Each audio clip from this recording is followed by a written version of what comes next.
Airlines की आज की खबरों में दुनिया के कई देशों से अंतर्राष्ट्रीय उड़ानों से जुड़ी हुई बहुत ही जरूरी खबरें आ रही है, जिसमें कि शामिल है मलेशिया, सिंगापुर, सऊदी अरेबिया, माल्टा, कतर, दुबई। इसके अलावा और भी कई देश शामिल हैं। साथ ही साथ इस वीडियो में दिल्ली एयरपोर्ट और मुंबई एयरपोर्ट से भी जरूरी जानकारी रहने वाली है। नमस्कार दोस्तों, मैं पूनम स्वागत करती हूँ इंडियन फ्लाइंग चैनल पर। इस वक्त की पहली बड़ी खबर ले लेते हैं कोरोना वायरस वैक्सीन को लेकर।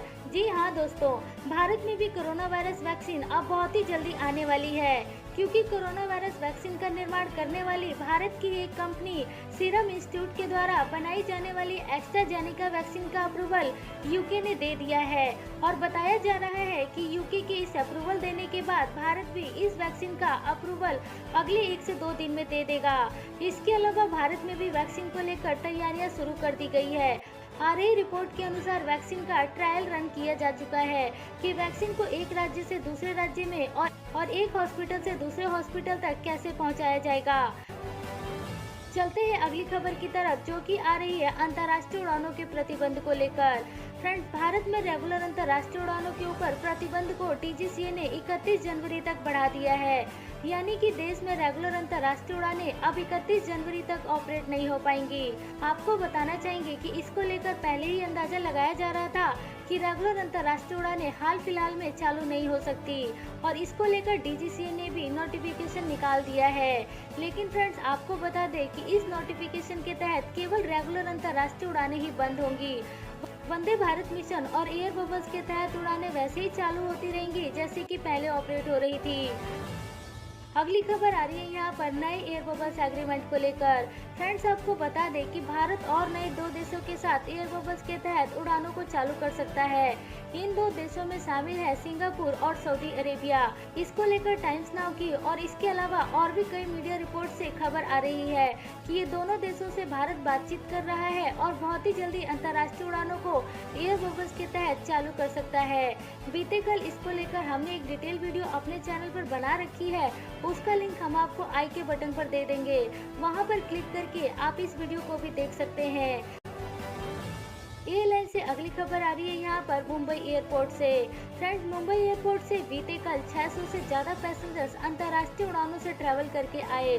आपको बताना चाहेंगे कि इनमें से ज्यादातर पैसेंजर्स का मुंबई एयरपोर्ट पर ही क्वारंटाइन किया जा रहा है। यदि कोई पैसेंजर दूसरे राज्य में ट्रैवल करना चाहता है तो केवल उस पैसेंजर्स को ही वहां से जाने दिया जा रहा है। इसके अलावा यदि कोई पैसेंजर्स महाराष्ट्र में किसी भी जगह जाना चाहता है, उसको मुंबई एयरपोर्ट से बाहर नहीं जाने दिया जा रहा, उसको 7 दिन का क्वारंटाइन किया जा रहा है।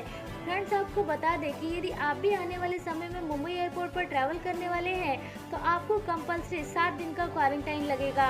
ये केवल उन लोगों के लिए है जो इस समय गल्फ देशों से या फिर यूरोप जैसे देशों से ट्रैवल करके मुंबई एयरपोर्ट पर जा रहे हैं। केवल उन लोगों को ही क्वारंटाइन किया जा रहा है। हाँ, लेकिन यदि आप प्रेग्नेंट महिला हैं और यदि आपकी उम्र ज्यादा है तो ऐसे हालात में आप क्वारंटाइन से बच सकते हैं। इसके अलावा यदि आप मुंबई एयरपोर्ट पर जाने वाले हैं तो अब मुंबई एयरपोर्ट पर भी कोरोना का रिपोर्ट आपको 13 मिनट में मिल सकता है, लेकिन इस रिपोर्ट को लेने के लिए आपको 4500 रुपए खर्च करने पड़ सकते हैं। वहीं नॉर्मल कोरोना जांच यदि आप करवाते हैं तो उसका खर्चा आपको तकरीबन 800 से 850 तक पड़ेगा, और इस टेस्ट का रिपोर्ट मिलने में आपको 7 से 8 घंटे का समय लग सकता है। एयरलाइन से अगली खबर आ रही है यहाँ पर दिल्ली एयरपोर्ट से। फ्रेंड्स, दिल्ली एयरपोर्ट ने कोरोना वायरस वैक्सीन के डिस्ट्रीब्यूशन को लेकर बड़ी जानकारी दी है कि दिल्ली एयरपोर्ट वैक्सीन के डिस्ट्रीब्यूशन के लिए पूरे तरीके से तैयार हो चुका है। इसकी जानकारी खुद दिल्ली एयरपोर्ट के सीईओ ने दी है। उन्होंने लेटेस्ट इंटरव्यू में इस बात की जानकारी दी है कि यदि भारत सरकार दिल्ली एयरपोर्ट से वैक्सीन डिस्ट्रीब्यूट करना चाहती है तो उसके लिए दिल्ली एयरपोर्ट पूरे तरीके से तैयार हो चुका है। यहाँ पर कोल्ड चेन फैसिलिटी से लेकर ट्रांसपोर्टेशन के रखरखाव की पूरी व्यवस्था कर ली गई है। अगली जानकारी ले लेते हैं मलेशिया को लेकर। मलेशिया भी अब अपने अंतर्राष्ट्रीय बॉर्डर खोलने की तैयारी कर रहा है। आ रही रिपोर्ट के अनुसार मलेशिया के मिनिस्टर बहुत ही जल्दी उन देशों से अंतर्राष्ट्रीय उड़ानों को चालू कर सकते हैं जो कि ग्रीन लिस्ट में है। बिजनेस ट्रैवल की एक रिपोर्ट में ये बताया जा रहा है कि Malaysia, Singapore, Korea, Japan, Taiwan और न्यूजीलैंड जैसे देशों से अपनी अंतर्राष्ट्रीय उड़ानें शुरू कर सकता है। बात करें यदि भारत की, तो भारत से मलेशिया की उड़ानें चालू होने में अभी समय लग सकता है, क्योंकि भारत अभी भी ग्रीन लिस्ट में शामिल नहीं हुआ है। भारत में कोरोना के केसेस दुनिया में दूसरे नंबर पर आता है।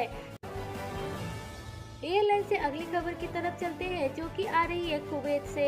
फ्रेंड्स, कुवैत भी 2 जनवरी से अपनी अंतर्राष्ट्रीय बॉर्डर को खोल रहा है और अंतर्राष्ट्रीय उड़ानों की अनुमति देना भी शुरू कर रहा है। आपको बता दें कि कुवैत में 2 जनवरी से अंतर्राष्ट्रीय उड़ानें शाम की 4 बजे से शुरू हो जाएंगी।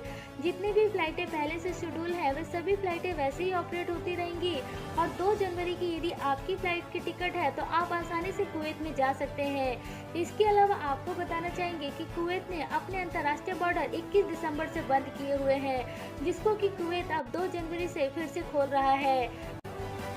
अगली खबर की तरफ चलते हैं, जो कि आ रही है कोरोना वायरस वैक्सीन को लेकर। फ्रेंड्स, आपको बताना चाहेंगे कि इस समय दुनिया के लगभग सभी देशों ने फाइजर वैक्सीन का अप्रूवल दिया हुआ है और फाइजर वैक्सीन इस समय दुनिया के कई देशों में लगाई भी जा रही है। लेकिन इस वैक्सीन को 2 चरणों में लगाया जा रहा है, जिसमें पहले चरण में वैक्सीन को लगाए जाने के बाद दूसरी वैक्सीन 21 दिन के बाद लगाई जा रही है। यहाँ पर फ्रेंड्स, आपको बताना चाहेंगे कि कई ऐसे केसेस देखने को मिल रहे हैं जहाँ पर एक वैक्सीन के लगने के बाद भी कोरोना वायरस पॉजिटिव के केसेस देखे जा रहे हैं। ऐसा ही एक केस अमेरिका में भी देखा गया है, जहाँ पर एक नर्स को पहले डोज की वैक्सीन लगा दी गई और उस वैक्सीन के लगने के 1 से 2 दिन बाद वह नर्स फिर से कोरोना वायरस पॉजिटिव पाई गई। एयरलाइन से अगली खबर आ रही है यहाँ पर माल्टा से। माल्टा और दुबई के बीच में अंतर्राष्ट्रीय उड़ानें फिर दोबारा से चालू हो सकती है। इस बार अंतर्राष्ट्रीय उड़ानें फ्लाई दुबई के माध्यम से चालू हो रही है। आपको बता दें कि आ रही रिपोर्ट के अनुसार माल्टा और दुबई के बीच में अंतर्राष्ट्रीय उड़ानों को चालू करने के लिए फ्लाई दुबई सप्ताह में 4 उड़ानें ऑपरेट कर सकती है। माल्टा और दुबई के बीच में इससे पहले अमीरात रेगुलर बेसिस पर अपनी अंतर्राष्ट्रीय उड़ानों को ऑपरेट करता था, लेकिन कोरोना वायरस के इस समय में अमीरात की उड़ानें माल्टा से बंद हो चुकी है। अगली और आखिरी खबर ले लेते हैं भारत और कतर के बीच में उड़ानों को लेकर। फ्रेंड्स, आपको बता दें कि भारत और कतर के बीच में एयर बबल्स के तहत उड़ानें ऑपरेट हो रही है, जिसमें कि दोनों देशों की एयरलाइंस कंपनियां अपनी अपनी फ्लाइटों को ऑपरेट कर पा रही है। लेकिन अभी जो एयर बबल्स एग्रीमेंट साइन हुआ था, वह एयर बबल्स एग्रीमेंट केवल 31 दिसंबर तक के लिए ही हुआ था, लेकिन अब इस एयर बबल्स एग्रीमेंट को 31 जनवरी तक बढ़ाकर कर दिया गया है, यानी कि 31 जनवरी तक दोनों देशों की फ्लाइटें ऑपरेट होती रहेंगी।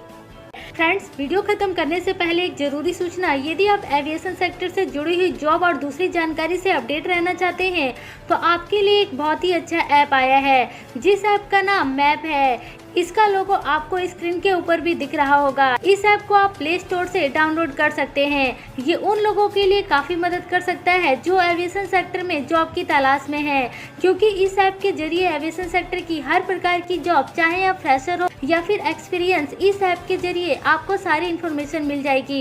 ये प्ले स्टोर पर उपलब्ध है और इसके डाउनलोड करने का लिंक आपको वीडियो के डिस्क्रिप्शन बॉक्स में मिल जाएगा। तो फ्रेंड्स, ये थी आज के एयरलाइंस की कुछ जरूरी और बड़ी खबरें। उम्मीद करते हैं कि आपको ये न्यूज़ अच्छी लगी होगी। वीडियो अच्छी लगी हो तो वीडियो को जरूर लाइक करें और चैनल को यदि आपने अभी तक सब्सक्राइब नहीं किया है तो बेल आइकन दबाकर चैनल को जरूर सब्सक्राइब कर लें, ताकि आपको हमारे द्वारा दी गई सारी लेटेस्ट जानकारी वाली वीडियो सबसे पहले मिल सके।